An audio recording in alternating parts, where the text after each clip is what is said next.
Jubilee Hills by election లో పోటీ చేసే కాంగ్రెస్ అభ్యర్థి ఎవరు?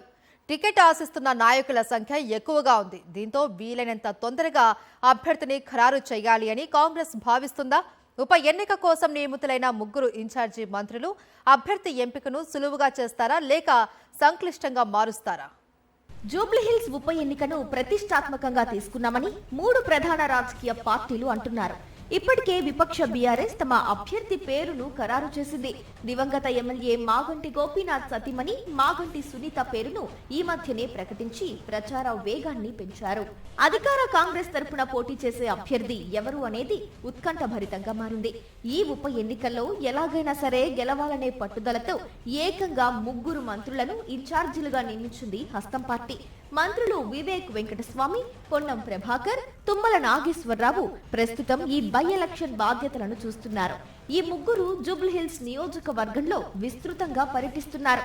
పార్టీ శ్రేణులను ఉత్సాహపరుస్తున్నారు.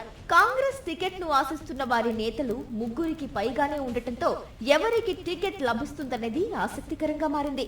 వీలైనంత తొందరగా అభ్యర్థి పేరును ప్రకటించడానికి వీలుగా కసరత్తు చేస్తున్నారు.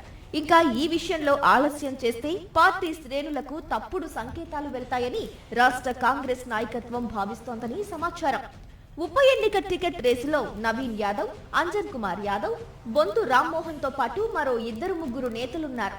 వారంతా అటు ఏఐసీసీ ఇటు పీసీసీ పెద్దలను కలిసి పోటీ చేసే అవకాశం ఇవ్వాలని కోరుతున్నారు. ఇటువంటి పరిస్థితుల్లో గెలుపు అవకాశాలపై నివేదిక ఇవ్వాలని, అభ్యర్థిగా ఎవరు ఉంటే కాంగ్రెస్ గెలుస్తుందో వారి పేరును ప్రతిపాదించాల్సిందిగా రేవంత్ రెడ్డి స్వయంగా జూబ్లీహిల్స్ నియోజకవర్గ బై ఎలక్షన్ ఇన్ఛార్జి మంత్రులు ముగ్గురిని కోరినట్లు తెలుస్తోంది.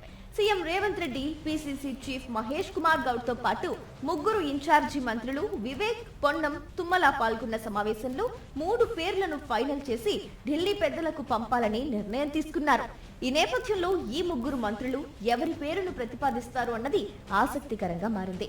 ఒకవేళ ముగ్గురు మంత్రులు ఒకే పేరును ప్రతిపాదిస్తే ఇక చర్చకు అవకాశమే ఉండదు. ముగ్గురు మంత్రులు వేరువేరు పేర్లు ప్రపోజ్ చేస్తే అభ్యర్థి ఎంపిక వ్యవహారం తలనొప్పిగా మారే అవకాశం ఉందని రాజకీయ విశ్లేషకులు అభిప్రాయపడుతున్నారు.